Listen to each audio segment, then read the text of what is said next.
ચોમાસાના વરસાદી પાણીના કારણે માખી, મચ્છર અને જીવજંતુઓનો ઉપદ્રવ ખૂબ વધી ગયો હોવાથી લોકો બીમારીમાં સપડાયા છે. હાલમાં એક અજાણ્યા રોગે માથું ઉચક્યું છે, જેના લક્ષણો ચિકનગુનિયાના રોગ જેવા જોવા મળી રહ્યા છે. હાલ તે કયો રોગ છે તેનો નિષ્કર્ષ મળતો નથી.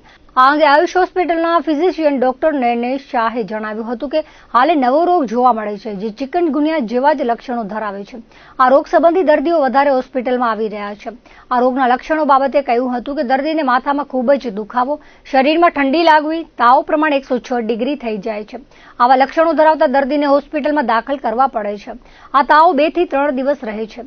વ્યવસ્થિત સારવાર બાદ તેમાં સુધારો આવતા દર્દીને રજા આપવામાં આવે છે. ઘરે જતા દર્દીને સાંધાનો દુખાવો થાય છે. તેના માટે સગા સંબંધીઓ ડોક્ટરનો સંપર્ક કરે છે.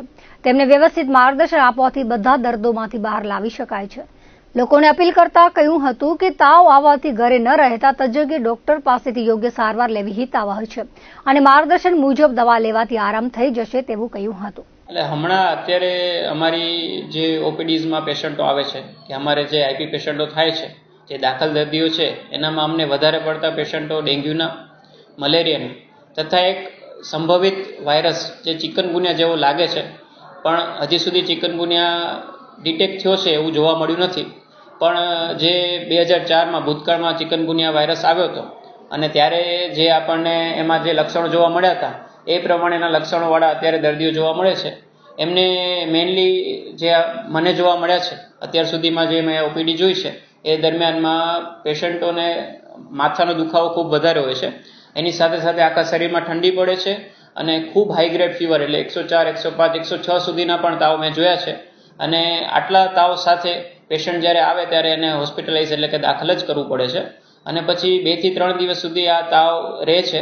વ્યવસ્થિત જો એને સારવાર આપવામાં આવે તો લગભગ 5 દિવસની અંદર એ એકદમ જ સારું થઈ અને પછી અમે એમને રજા આપીએ છીએ. પણ રજા આપ્યા બાદ ઘણા બધા પેશન્ટોને સાંધાના દુખાવા, પગના સાંધાના દુખાવા આ બધા રહી જાય છે.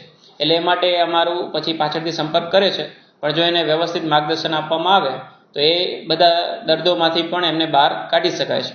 તો મહેરબાની કરીને આવા જ્યારે તમને વાયરસના ચેપ લાગે અથવા તો આટલો બધો તાવ રહેતો હોય તો ઘરે રહેવા કરતાં કોઈ વ્યવસ્થિત હોસ્પિટલમાં જઈ એમડી કે વ્યવસ્થિત કોઈ ડૉક્ટરને બતાવી અને પછી એમના માર્ગદર્શન હેઠળ તમારે સારવાર લેવી જોઈએ. નવરાત્રીનો ઉત્સવ ચાલી રહ્યો છે ત્યારે ખેલૈયાઓ સાથે દર્શકો ગરબી પૂરી થયા બાદ ભૂખ લાગવાથી જંક ફૂડ ખાય છે. તેના કારણે બીમારીનું પ્રમાણ આ દિવસોમાં વધી જાય છે. આ અંગે આયુષ હોસ્પિટલના ડોક્ટર નૈનેશ શાહે જણાવ્યું હતું કે નવરાત્રીના દિવસોમાં ખેલૈયાઓ અને દર્શકો ગરબે રમ્યા બાદ ભૂખ લાગવાના કારણે બહારનું જંક ફૂડ અને ઠંડુ પીણું પીવે છે, જેના કારણે ફૂડ પોઈઝનિંગ, કોલેરાના કેસો વધી જાય છે. ત્યારે લોકોને કાળજી રાખવા તેમણે અપીલ કરી હતી.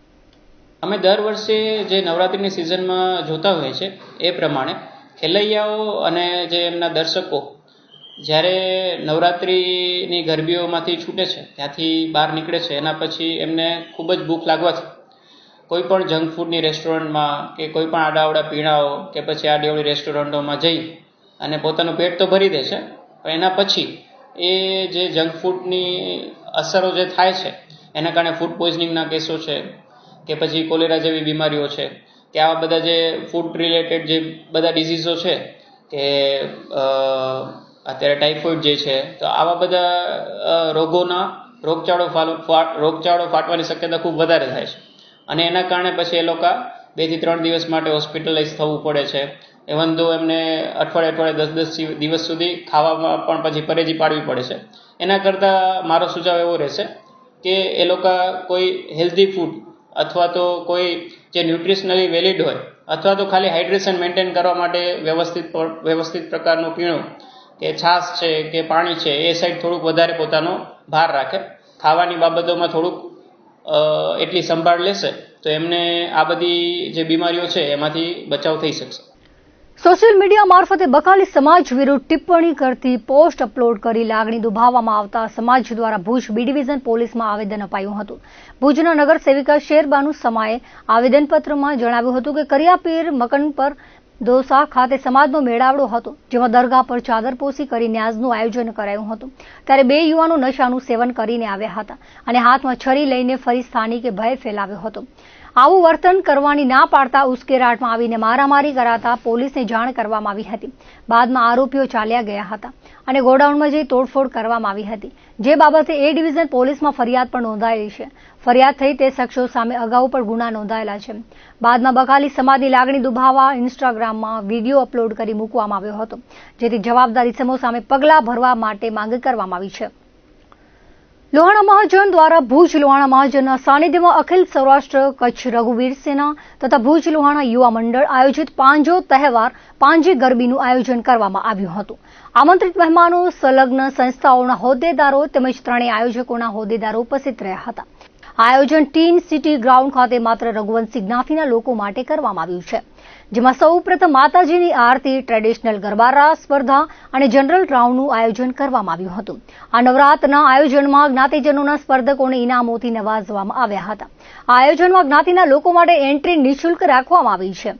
વિશાળ પાર્કિંગ, બેઠક અને ફૂડ સ્ટોલની વ્યવસ્થા છે. સમગ્ર આયોજનની વ્યવસ્થા ભુજ લોહાણા મહાજન, અખિલ સૌરાષ્ટ્ર કચ્છ રઘુવીર સેના તેમજ ભુજ લોહાણા યુવા અને મહિલા મંડળના સભ્યો સંભાળી રહ્યા છે. ભુજ લોહાણા મહાજનના સાનિધ્યમાં અખિલ કચ્છ અને સૌરાષ્ટ્ર રઘુવીર સેના અને ભુજ યુવા મંડળ દ્વારા આ એક પ્રથમ વખત સમાજમાં ફક્ત સમાજ માટે, રઘુવંશી સમાજ માટે નવરાત્રિનું આયોજન થયું છે. આ નવરાત્રિ આપ જોઈ રહ્યા છો તો ટીન સિટી મતે આજે પહેલો દિવસ માતાજીની આરતી કરી, માતાજી પાસે પ્રાર્થના કરીને આજે પહેલા દિવસે અમે ચોક્કસ શરૂ કર્યું. સૌથી પહેલે દીપ પ્રાગટ્ય કર્યું, પછી આરતી કરી અને હવે દરરોજ 2 રાઉન્ડ હશે. આની અંદર પહેલો રાઉન્ડ કોમ્પિટિશન હશે અને બીજો જનરલ રાઉન્ડ હશે. કોઈ સમાજ માટે પહેલી વખત નવરાત્રિનું આયોજન કર્યું છે, જેની અંદર ફક્ત સમાજના લોકો જ આની અંદર રમી શકશે. અને આ અમે એક આશય માટે આ આયોજન કરેલ છે કે અમરધામના વિકાસ અર્થે, જે અમારું સ્મશાન છે, અમરધામ છે, એના વિકાસ અર્થે આની અંદર જે બી આવક થશે અને જે બી થશે એ અમે લોકો બધું અમરધામના વિકાસ અર્થે વાપરવામાં આવશે. આની અંદર નિઃશુલ્ક છે. દરેક રઘુવંશી સમાજના લોકો અંદર આવી અને નિઃશુલ્ક એન્ટ્રી મેળવી શકે છે. ફક્ત એમને આધાર કાર્ડ બતાવવાનું રહે છે અને આધાર કાર્ડ બતાવી અને એ લોકો નિઃશુલ્ક અંદર એન્ટ્રી લઈ શકે છે. ઘણા વર્ષોથી સમાજના નવયુવાનોની ઈચ્છા હતી કે આવું સમાજ માટેનું એક આયોજન થાય અને મને કહેતા ખુશી થાય છે કે આટલા બધા મોટા આયોજનની અંદર અમે સમાજના શ્રેષ્ઠી દાતાઓ પાસે ગયા. અમને કોઈ દાતાએ પાછો નથી વાર્યો, એના ધનની થેલી ખુલ્લી રાખી દીધી અમારા માટે. અને હજી પણ હું આપણા માધ્યમ દ્વારા સમાજના લોકોને વિનંતી કરું છું, અપીલ કરું છું કે આ નવરાત્રિમાં આવો. આપણી નવરાત્રિ છે, નિઃશુલ્ક નવરાત્રિ છે અને આ નવરાત્રિની અંદર ડોનેશન કૂપન જે અમરધામ વિકાસના અર્થે બહાર પાડ્યા છે એ પણ આપ લ્યો અને સમાજમાં આપનું ફૂલની તો ફૂલની પાંખડીનો ફાળો આપો. 3.5 દાયકાથી સફળ નવરાત્રીનું આયોજન કરતી પબ્લિક પાર્ક સ્પોર્ટ્સ ક્લબ દ્વારા આ વર્ષે નવરાત્રીના આયોજનમાં મહિલા પાંખ તથા ક્લબના હોદ્દેદારોની દ્વારા માતાજીની આરતીથી શરૂઆત કરવામાં આવી હતી. સ્પોર્ટ્સ ક્લબના પ્રમુખ પરાક્રમસિંહ જાડેજા અને મંત્રી જયેશ ઠક્કરના માર્ગદર્શન હેઠળ નવરાત્રી વૈવિધ્યસભર કાર્યક્રમમાં મહિલા પાંખના હોદ્દેદારો વગેરે જહેમત ઉઠાવી રહ્યા છે. નવરાત્રીમાં નાની બાળાઓથી લઈ મોટી ઉંમરની મહિલાઓ ગરબે ઝૂમી માની આરાધના કરી હતી. ઘણા દાયકાઓથી પીપીએસસી મહિલા પાંખ અહીંયા પીપીએસસીના ચાચર ચોકમાં નવરાત્રિનું આયોજન કરે છે. નવરાત્રિનું આયોજન મૂળ તો ઘણી બધી જગ્યા થતું હોય છે, પણ આ ચાચર ચોકમાં બહેનો પરંપરાગત પોશાકમાં એક 16 શણગાર સજીને અહીંયા ગરબા રમે છે. તમે જોશો કે આપણા ટ્રેડિશનલ બાંધણી, જૂની ઘરચોળા અને વિવિધ પ્રકારના જે આપણા ટ્રેડિશનલ વેર છે એનામાં અહીંયા 16 શણગાર સજીને બહેનો ગરબા રમવા આવે છે. અને બધા જ ભુજમાં તમામ મહિલા મંડળો આ ચાચર ચોકમાં રમવા આવે છે અને આગળ બી રમશે. ઘણા બધા સિનિયર સિટીઝન બી અહીંયા રમે છે અને ખૂબ જ અમને હર્ષ થાય છે કે ખાલી એક ટીનેજર્સ નહીં કે એક પર્ટિક્યુલર એજની લેડીઝ નહીં, બટ સિનિયર સિટીઝન અમારા આંટી કહો કે મમ્મીના એજના બી બહેનો આ ચાચર ચોકમાં રમે છે અને અમને આશીર્વાદ આપે છે કે અમે લોકો આગળ ને આગળ આવી નવરાત્રિનું આયોજન કરતા રહીએ. છેલ્લા 4 દાયકાથી Shri public park sports club તરફથી મહિલાઓ માટે, ભુજ શહેરની મહિલાઓ માટે ખાસ તો આ રાસ ગરબાની યોજવામાં આવે છે નવરાત્રિ દરમિયાન. અને ચાલુ વર્ષે પણ અમારા પ્રમુખ શ્રી પરાક્રમસિંહજી જાડેજા, ઉપપ્રમુખ દીપકભાઈ મહેતા, મહામંત્રી જયેશભાઈ ઠક્કર તેમજ સહમંત્રી જીગરભાઈ પંડ્યા, તેમની કારોબારી ટીમ, અમારા મહિલા મંત્રી શ્રીમતી રચનાબેન શાહ, આ બધાના નેતૃત્વ હેઠળ ચાલુ વર્ષે નવલા નોરતાની રમઝટ પીપીએસસી નવરાત્રિને સંઘ સાથે અમે લાવી રહ્યા છીએ.